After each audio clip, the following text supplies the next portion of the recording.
வணக்கம்.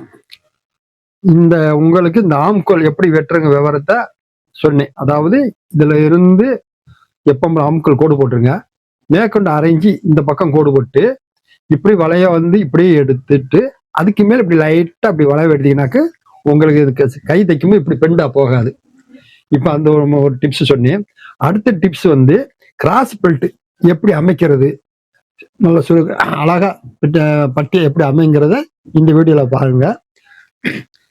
இந்த இந்த பேக் தட்டு மேல வச்சு உள்ள இந்த லைனிங் வச்சிருக்கேன் பாருங்க, பாத்துக்கோங்க.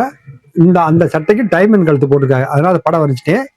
இப்ப இந்த கிராஸ் பெல்ட் சாக்கெட்டுக்கு எப்படி அமைக்கிறது இந்த சட்டை மூலியமா உங்களுக்கு தெரியப்படுத்துறேன் பாருங்க. இப்ப போட்டேன். நீங்க என்ன செய்ய, இந்த இப்படி ஸ்கேல வச்சுக்கோங்க, இந்த கழுத்து போற அளவுக்கு இப்படியே நீக்கிக்கங்க. நீக்கி இப்படி கோடு ஒன்று போட்டுக்கோங்க. கோடு போட்டோன்னா இந்த கழுத்து அமைப்பு, முன் கழுத்து அமைப்பு இப்படி வரும். இந்த வந்துருச்சு. இதுக்கு அந்த அளவு சட்டைப்படி கழுத்து எவ்வளவு இறக்குங்கிறது இந்த சட்டை இருக்கு பாருங்க. இந்த கழுத்தை பார்த்துக்கோங்க. இந்த சட்டை கழுத்தை இறக்கம்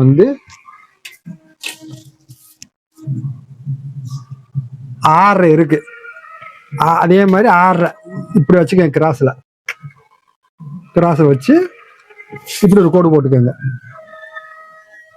கோடு போட்டு அழகா இப்படி லைட்டா ஒரு பெண்டு அப்படியே எடுத்துருங்க. அப்படியே எடுத்துட்டு இதுல என்ன செய்யுது தெரியுமா, இதுக்கு ஒரு டிப்ஸ் என்னன்னா, கிராஸ் பெல்ட் சொல்றேன், அடுத்து இதுக்கு ஒரு டிப்ஸ் உங்களுக்கு சொல்றேன். இப்ப இந்த கழுத்து போட்டாச்சு.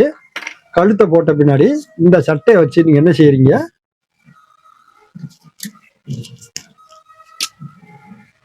இப்படி வச்சு பாருங்க. கழுத்து இந்த கரெக்டா இருக்கு. தைக்கிறது இந்த வருது, தைக்கிறது வந்துச்சு. இந்த சட்டை அளவு இதுல கொஞ்சோண்டு 1 இன்ச்சு வச்சு இந்த இடத்துல ஒரு புள்ளி இப்படி போட்டுக்கோங்க. போட்டு இங்க தைக்கிறதுக்கு ஒரு இடம் போட்டுக்கோங்க. இந்த சட்டைப்படி அமைக்கிறதுக்காக உங்களுக்கு சொல்றேன். இது என்ன செய்யறேன், இந்த இடத்துல ஒரு 2 இன்ச்சு வச்சுக்கோங்க. அப்படி சட்டைப்படி இந்த அளவையும் பார்த்துக்க, ஒரு அளவு இதை பார்த்துக்கோங்க எப்படி இருக்குன்னு பார்த்து இந்த இடத்துல 2 ஒரு வெட்டி ஒரு கோடு போட்டு புள்ளி வச்சு வெட்டிக்கோங்க.